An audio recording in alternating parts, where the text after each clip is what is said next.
آئیے سنیت کی طرف آتے ہیں۔ اہل البیت یہ نہ سنیوں کے ہیں نہ شیعہ کے، کل انسانیت کے ہیں۔ رسول نے ضمانت دی ہے، فرمایا کہ ایک قرآن اور دوسرے اہل البیت، جب تک تم ان کے ساتھ چلو گے ہدایت کے اوپر چلو گے۔ تو کیوں نہ پھر رسول کے جانے کے بعد میں اہل البیت کو دیکھوں کہ علی کہاں پر کھڑے ہیں۔ اللہ کے نام سے شروع جو بڑا مہربان اور نہایت رحم کرنے والا ہے۔ آج آپ کو ایک ایسے موضوع پر لے کر آنا چاہتے ہیں، ایک ایسی بات بتانا چاہتے ہیں، اور اہل سنت کے جو مولوی ہیں، اہل سنت کے اسکالر اگر اس حدیث پر اکٹھے ہو جائے تو شیعہ سنی اختلافات ختم ہو جائے گا اور یہ ایک قوم ہو جائے گی، یعنی کہ تمام فرق ختم ہو سکتے ہیں اگر اس بات پر سنی مولوی مل جائے تو۔ لیکن آئیے ویڈیو کا آغاز کرتے ہیں۔ سب سے پہلے آپ کو بتاتے کہ یہ آپ پکچر دیکھ رہے ہوں گے، یہ اہل سنت کا مولانا صاحب ہے، ان کا نام ہے مفتی ہمدرد صاحب۔ ویسے تو یہ سننے میں ہے کہ یہ پشتو لینگویج بولتے ہیں، یعنی کہ مادری زبان ان کی پشتو ہے، پٹھان ہے، کنفرم نہیں ہے، ہمیں سننے میں آیا۔ اور آپ دیکھیں کہ یہ سائڈوں پر اس کے علم ہے اور یہ ممبر پر بیٹھے ہوئے ہیں اور یہ کیا کر رہے ہیں؟ مجلس پڑھ رہے ہیں شیعہ کے درمیان۔ 2025 میں ہی انہوں نے جو ہے اہل تشیع کی امام بارگاہ میں اہل سنت کے مولانا نے مجلس پڑھی اور وہ موضوع رکھا جس سے شیعہ سنی اختلافات ختم ہو سکتے ہیں۔ اور اگر سنی مولوی اس بات کو ماننے لگے تو ہم ایک قوم بن سکتے ہیں شیعہ سنی۔ تو وہ بات وہ کیا ہے؟ وہ ہے جی حدیث ثقلین۔ حدیث ثقلین کے بارے میں یہ کیا کہتے ہیں، آئیے آپ کو سنواتے ہیں۔ زندگی بھر ہم نے یہ وصیت سنی، ہم نے یہ سنا، ہمارے ممبروں سے، ہمارے خطبات سے، ہمارے واعظین نے ہمیں یہ بیان کیا کہ رسول نے حجۃ الوداع جو زندگی میں ایک حج کیا ہے، حجۃ الوداع، اس میں یہ ارشاد فرمایا انی ترکت فیکم الثقلین ما ان تمسکتم بہما لن تضلوا بعدی کتاب اللہ و سنتی۔ ماشاءاللہ، کہ لوگوں میں تمہارے درمیان میں دو چیزیں چھوڑ کے جا رہا ہوں، تم کبھی گمراہ نہیں ہوگے، ایک اللہ کی کتاب اور ایک سنت رسول۔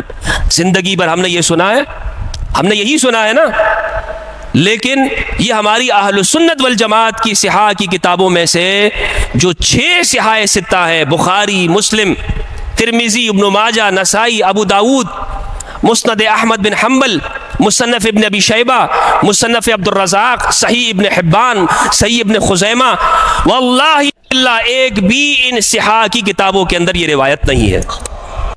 اچھا جی، آپ نے سنا کہ وہ یہ کہتے ہیں کہ برسوں سے جو ہمیں احادیث سنائی جا رہی ہے قرآن اور سنت، یہ غلط ہے، ہماری کتابوں میں یہ بات نہیں ہے، بلکہ قرآن اور اہل بیت ہے۔ اور آپ کو بتاتے چلے کہ اہل سنت کی ہمارے بھائیوں کی کتابوں میں یہ بھی ہے کہ جب اہل بیت علیہ الصلوۃ والسلام کا نام آتا ہے تو وہاں پر یعنی کہ حسین رضی اللہ تعالیٰ عنہ نہیں، وہاں پر حسین علیہ السلام ہے۔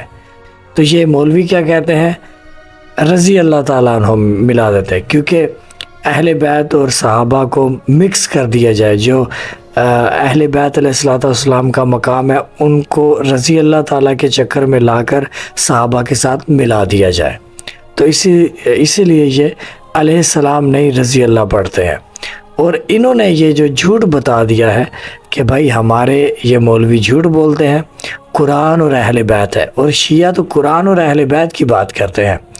اور آپ سرکار نے کہا کہ کبھی میری امت گمراہ نہیں ہوگی اگر قرآن اور اہل بیت کو فالو کرو گے۔ تو یہ بہت زبردست حدیث ہے اگر اس پہ غور و فکر کیا جائے، لیکن کیا مولویوں نے کام کیا کہ وہاں پر سنت، قرآن اور سنت، جب آپ رسول اکرم صلی اللہ علیہ وآلہ وسلم کا کلمہ پڑھتے ہیں تو بھائی آپ سنت کو بھی فالو کریں گے، تو اہل بیت کو ہٹا کر سنت کو لے کر آگے مولوی صاحب آگے یہ کیا کہتے ہیں، انہوں نے یہ اس بات کو اجاگر کیا، ہم ان کا شکر گزار ہے کہ انہوں نے اپنی کتابوں میں اس بات کی مان لیا کہ ہماری کتابوں میں قرآن اور سنت نہیں، قرآن اور اہل بیت ہے، پر مولوی اہل بیت سے بغض رکھتے ہیں، اس لیے اہل بیت کہتے ہیں کہ اہل بیت شیعوں کے ہیں، ہمارے صحابہ ہیں۔ تو بہرحال شیعہ جو ہے وہ صحابہ کو بھی مانتے ہیں اور اہل بیت علیہ الصلوۃ والسلام تو اوبویسلی ان کا اہل بیت علیہ الصلوۃ والسلام سے تو شیعہ پہچانے جاتے ہیں۔ اچھا آگے دیکھتے ہیں جناب۔ اس کو نقل کرنے والے صرف اور صرف امام مالک نے اپنی موطا میں نقل کیا ہے، اور وہ بھی بغیر سند کے۔ فرمایا بلغنی، مجھے یہ خبر پہنچی ہے، سند کوئی سند نہ دارد، لیکن وہ حدیث، وہ روایت کہ جو چین آف نیریشن جس کا گولڈ ہے، یعنی وہ ایسے سلسلہ سند کے ساتھ ہے کہ جس میں تواتر کے ساتھ ہم تک منقول ہے، اور اہل سنت والجماعت کی جتنی بھی حدیث کی کتابیں ہیں، صحیح مسلم، ترمذی، ابن ماجہ، نسائی، خصائص امیر المؤمنین، مسند احمد، مصنف ابن ابی شیبہ، مصنف عبد الرزاق، تمام صحاح کے اندر یہ روایت موجود ہے۔ رسول اللہ فرماتے ہیں، اللہ اکبر، حجۃ الوداع میں آپ نے ارشاد فرمایا، سنن ترمذی کی روایت 3786، جابر بن عبداللہ رضی اللہ عنہ کہتے ہیں کہ میں نے رسول اللہ کو دیکھا کہ آپ قصوہ اونٹنی پہ سوار ہیں۔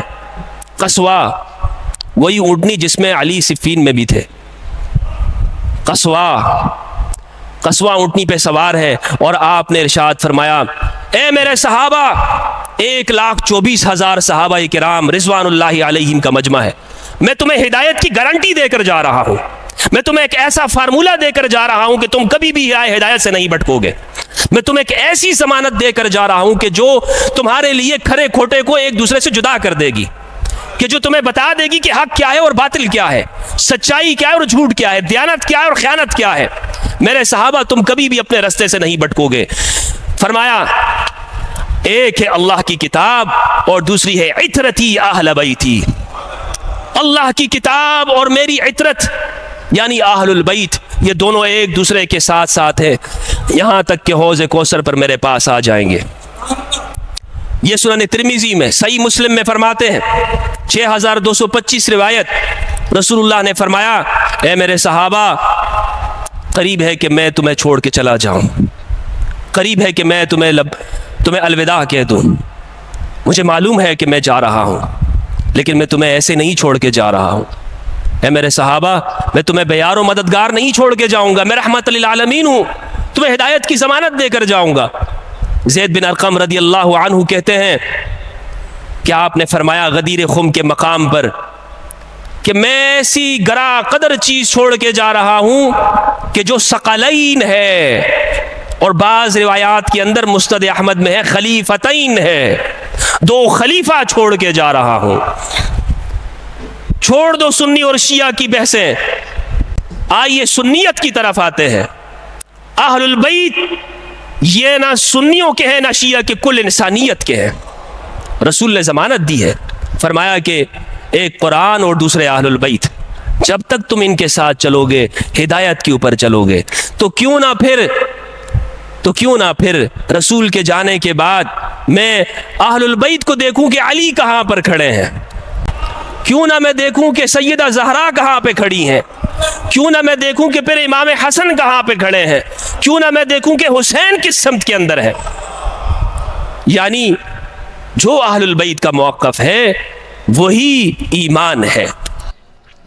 یہاں سے یہ واضح ہو جاتا ہے کہ اہل بیت علیہ الصلوۃ والسلام کہاں کھڑے ہیں، اور اہل بیت علیہ الصلوۃ والسلام کے مخالف آنے والے یقیناً ہمیں ان کو نہیں ماننا چاہیے۔ حضرت امام حسین علیہ الصلوۃ والسلام کے مقابلے میں یزید آیا، ہمیں نہیں ماننا چاہیے۔ حضرت امام علی علیہ الصلوۃ والسلام کے مقابلے میں جو آیا، ہمیں اسے نہیں ماننا چاہیے۔ سیدہ فاطمہ زہرا سلام اللہ علیہا، ان کے مقابلے میں جو آیا، ہمیں اسے نہیں ماننا چاہیے۔ حضرت امام حسن علیہ السلام اور امام زین العابدین، امام مولا باقر علیہ الصلوۃ والسلام، مولا جعفر صادق علیہ الصلوۃ والسلام، امام موسیٰ کاظم علیہ الصلوۃ والسلام، حضرت امام علی رضا علیہ الصلوۃ والسلام، امام تقی علیہ الصلوۃ والسلام، حضرت امام نقی علیہ الصلوۃ والسلام اور امام حسن عسکری علیہ الصلوۃ والسلام کے مقابلے میں جو شخص آئے ہیں، ہمیں ان کی فکر ہی نہیں، نہ ہمیں ان کو ماننا ہی نہیں ہے۔ یہ ہے اہل بیت علیہ الصلوۃ والسلام کی طرف ہو جانا۔ اگر آپ اہل بیت علیہ الصلوۃ والسلام کی طرف ہونا چاہتے ہیں تو پھر اہل بیت جو ہے وہ یہ دو خلیفتین کیا ہے؟ یعنی کہ رسول اللہ صلی اللہ علیہ وآلہ وسلم فرما رہے ہیں کہ میرے صحابہ، میری امت گمراہ نہیں ہو سکتی، جنت ان پر واجب ہے اگر یہ دو چیزوں کو فالو کرے گی، قرآن اور اہل بیت۔ تو قرآن، صحابہ ماشاءاللہ سے عربی بولتے تھے اس ٹائم کے لوگ، یہ دوسری زبانیں نہیں تھی، صرف عربی۔ دوسری زبانیں بھی تھی لیکن پاپولیشن، اسلام میں جو پاپولیشن زبان ہے وہ شروع سے عربی رہی ہے، تو قرآن کو وہ سمجھتے تھے۔ اور اہل بیت علیہ الصلوۃ والسلام کے ساتھ کیا ہوا؟ رسول اکرم صلی اللہ علیہ وآلہ وسلم کے جانے کے بعد اہل بیت علیہ الصلوۃ والسلام کے ساتھ کیا ہوا؟ مسلمانوں بتاؤ کہ مولا علی علیہ الصلوۃ والسلام کے گھر پر حملہ ہوا، کیوں؟ کہ مولا علی علیہ الصلوۃ والسلام سے بیعت لی جائے گی، اس لیے حملہ ہوتا ہے۔ باغ فتح کیوں چھینا جاتا ہے سیدہ کا؟ حضرت امام حسن علیہ الصلوۃ والسلام کو زہر دے کر حضرت امام حسن علیہ الصلوۃ والسلام کے جنازے میں تیر کیوں لگائے جاتے ہیں؟ بتائیں مسلمانوں۔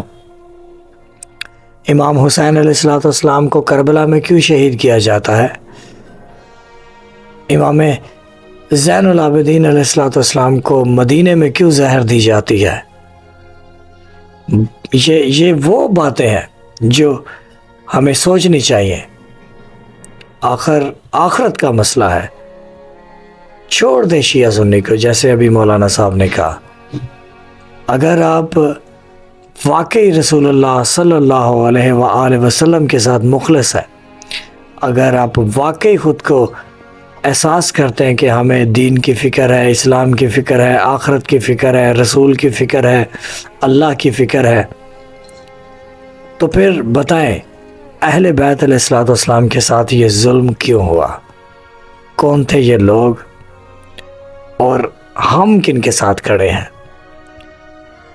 ہمیں مولویوں کے پیچھے لگنا ہے یا پھر اسلام کے پیچھے لگنا ہے؟ اسلام کی جو تاریخ ہے اس کو ذہن میں یاد رکھے کہ اسلام کے بانیان ہیں، جو اسلام کے اللہ نے جن کو اسلام کے سپرد کیا کہ یہ میرے اسلام کو پھیلائیں گے، وہ محمد و آل محمد علیہ الصلوۃ والسلام ہے۔ اور ان کے گھرانے کے ساتھ کیا کیا کہ غیروں نے نہیں، عیسائیوں نے نہیں، بت پرستوں نے نہیں، یہودیوں نے نہیں، ان لوگوں نے جنہوں نے رسول اللہ صلی اللہ علیہ وآلہ وسلم کا کلمہ پڑھا، دکھاوے کا کلمہ، لیکن اندر سے بوجھ رکھتے تھے اسلام کے ساتھ۔ شیعہ 1400 سال سے اسی بات کو لوگوں تک پہنچانے کی کوشش کر رہے ہیں، جلوس اسی لیے نکالتے ہیں، مجلس اسی لیے کرتے ہیں کہ محمد و آل محمد علیہ الصلوۃ والسلام کے ساتھ جو بے انصافی ہوئی، ان کے ساتھ جو ظلم ہوا، ان کی جو فضیلتوں کو چھپایا گیا، شیعہ اس لیے بیان کرتے ہیں کہ لوگوں کو یہ سب بتایا جائے۔ ہمیں ہر اس شخص سے محبت ہے، ہر اس صحابی سے محبت ہے جس نے اسلام سے وفا کی، یعنی کہ رسول اللہ صلی اللہ علیہ وآلہ وسلم سے وفا کی۔ تمام ان صحابیوں کو ہمارا دل و جاں سے سلام، اور تمام ان لوگوں پر اللہ اور اللہ کے فرشتوں کی لعنت جنہوں نے رسول اللہ صلی اللہ علیہ وآلہ وسلم کو اور ان کی اہل بیت کو ستایا، ان کی مخالفت کی۔ بس ویڈیو کے آخر میں ہم آپ سے یہی گزارش کریں گے کہ آخرت کا مسئلہ ہے، دین کا مسئلہ ہے۔ یہ دین مذاق نہیں ہے، یہ دین قبر میں اور آخرت میں آپ کے کام آئے گا۔ اس کی فکر کریں، اس کی پرواہ کریں،